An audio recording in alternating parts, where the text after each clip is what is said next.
Parmi les entreprises en défaillance, il peut se trouver des pépites exceptionnelles qui, une fois dépassée une crise passagère de liquidité, peuvent offrir à leurs actionnaires des rentabilités très élevées. Dans un article récent du Journal of Financial Economics, Conrad, Kapadia et Ching publient une étude sur les performances boursières de titres qu'ils qualifient de jackpot pour les investisseurs, ceux dont la rentabilité annuelle est supérieure à 100%. Il relie ces épisodes aux événements de défaillance pour deux raisons. D'une part, dans les deux cas, on observe des rentabilités boursières anormales négatives, qui font figure d'anomalie. D'autre part, les variations de cours sont souvent extrêmes et font que les risques sont mal appréciés par les mesures traditionnelles de volatilité et de bêta. Le fait que les entreprises les plus exposées à la défaillance génèrent des rentabilités boursières anormales négatives est bien documenté dans la littérature et repris récemment par Campbell, Hilscher et Szilagyi. Ces rentabilités négatives sont paradoxales à un moment où les risques de défaillance sont élevés et pèsent sur les cours. Elles sont source d'une surévaluation qui reste inexpliquée. Pour expliquer cette espérance négative de rentabilité, Conrad, Kapadia et Ching recourent à la finance comportementale, et plus particulièrement au modèle récent de Barberis et Wang, qui montre que des investisseurs munis de fonctions d'utilité particulières valorisent fortement, à l'image de joueurs, les perspectives de gains rares mais très élevés, et peuvent rationnellement accepter une espérance négative. Ils ont ainsi une préférence pour l'asymétrie positive des taux de rentabilité. Pour mieux comprendre le lien établi entre les deux phénomènes de défaillance et de jackpot, les auteurs suggèrent de se reporter à la représentation des fonds propres vue par Merton. Du fait de leur responsabilité limitée, les actionnaires détiennent une sorte de call sur les actifs totaux de l'entreprise. Selon le graphe traditionnel de la valeur du call, la fonction de valorisation est très convexe. La probabilité de perdre sa mise est très élevée, surtout pour un call en dehors de la monnaie, ce qui est le cas pour une firme en difficulté. Mais les possibilités de gains extrêmes existent aussi du fait de l'énorme effet de levier. Nous avons ici une illustration de la présence conjointe d'une probabilité élevée de défaillance et d'une probabilité non négligeable de jackpot. Pour étudier simultanément les deux phénomènes, Conrad, Kapadia et Ching vont estimer sur un très large échantillon à la fois des probabilités de défaillance et des probabilités de survenance de jackpot. Pour les premières, ils recourent à un modèle de prédiction récent et particulièrement performant, celui de Campbell, Hilscher et Szilagyi, qui combine à la fois des variables comptables et des variables de marché. En s'inspirant de la méthodologie développée par Campbell, Hilscher et Szilagyi, les auteurs élaborent leur propre modèle d'estimation d'une probabilité de jackpot. Pour ce faire, ils définissent l'événement jackpot comme une variation de plus de 100% du cours boursier. Les variables explicatives retenues sont boursières pour les unes, rentabilité passée, volatilité, asymétrie des taux de rendement, et comptables pour d'autres, croissance des ventes, actifs corporels par rapport au total des actifs, et enfin l'âge de la firme. La structure des deux modèles de prévision est absolument identique. Les probabilités sont ici estimées à l'aide d'une fonction logistique. Sa forme est exponentielle de L divisé par 1 plus exponentielle de grand L. La variable grand L est une moyenne pondérée des indicateurs retenus. L'estimation des coefficients associés est effectuée à l'aide d'une régression de type logite. L'échantillon de départ de Conrad, Kapadia et Tsing contient toutes les sociétés américaines cotées entre 1972 et 2009, aussi bien sur le NYSE, l'American Stock Exchange et le Nasdaq. Les données boursières proviennent de la base CESP et les données comptables de la base Compustat.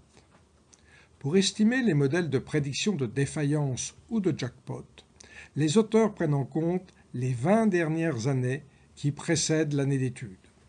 Ainsi, pour l'année 1972, ils utilisent les données disponibles entre 1952 et 1971.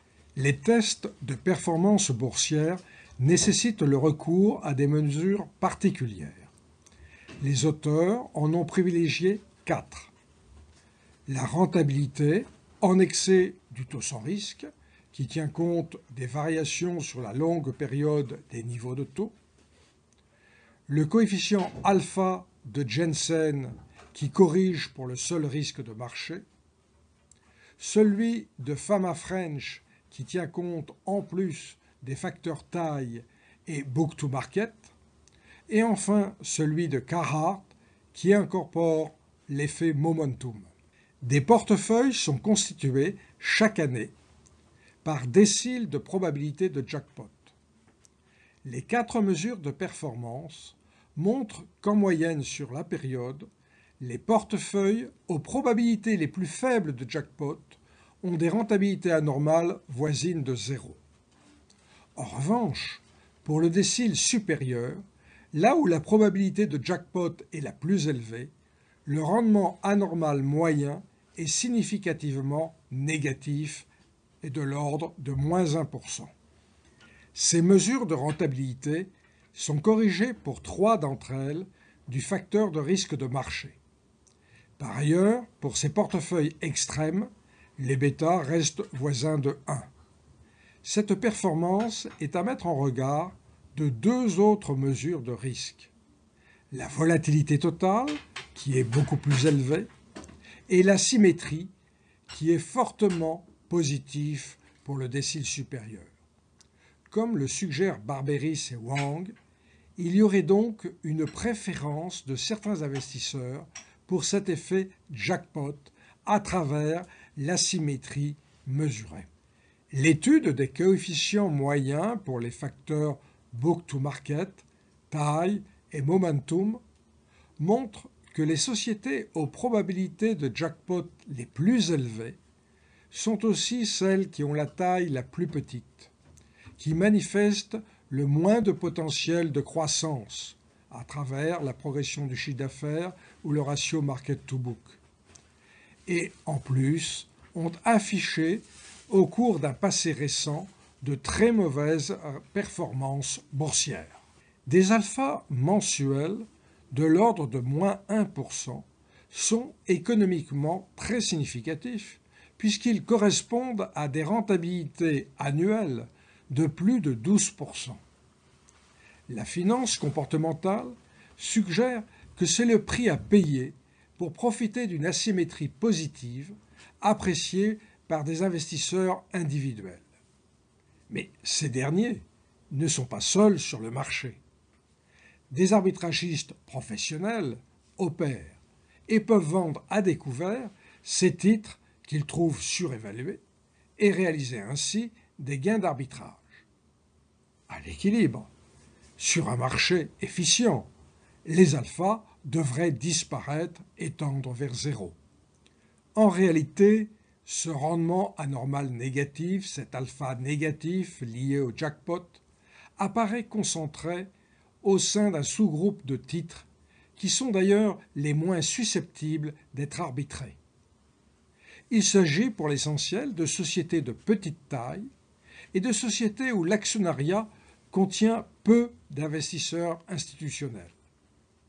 Parce que l'arbitrage y serait trop onéreux, les alphas négatives peuvent perdurer. Conrad, Kapadia et Tsing regardent ensuite le lien entre la probabilité de défaillance et la probabilité de jackpot pour voir si ces deux probabilités se confondent. Les sociétés aux probabilités de défaillance les plus élevées sont celles aussi qui ont les probabilités moyennes de jackpot, qu'il s'agisse de prévision ou de fréquence de réalisation, les plus grandes.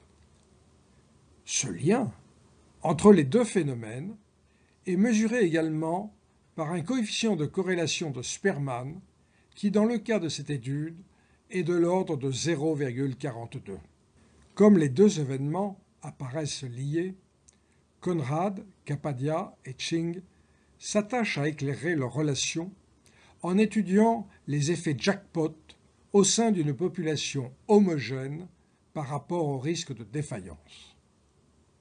Ils montrent ainsi que le coefficient alpha négatif n'est pas lié à la seule présence d'un risque élevé de défaillance. Il est plutôt induit par un effet jackpot probable quand la société est en croissance ou que la symétrie des rendements est fortement positive. Enfin, les auteurs s'attachent à mettre en évidence l'impact moyen de ces deux variables, défaillance et jackpot, dans l'explication des rentabilités moyennes des actions.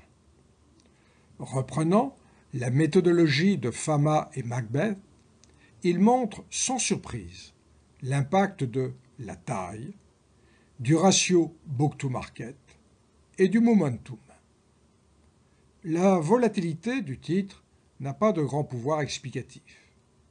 En revanche, la défaillance et le jackpot ont des effets négatifs très significatifs. En conclusion, l'anticipation d'un possible effet jackpot apparaît appréciée des investisseurs, ou du moins des investisseurs individuels.